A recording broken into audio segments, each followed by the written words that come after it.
కవ్విస్తున్న నీ కళ్ళు కైపెక్కించే పోకళ్ళు కాటేస్తే కాదంటానా ఇప్పుడైనా వయసేమైనా సొగసేమైనా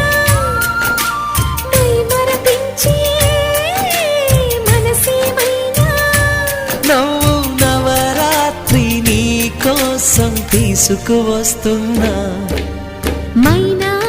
ఏమైనావే మన్మథ మాసం అయినా ఎంతైనా ఇది మెత్తని మోసం తీయనైన తీరిక తీర్చమంది కోరిక నీకు తోడు నేనికా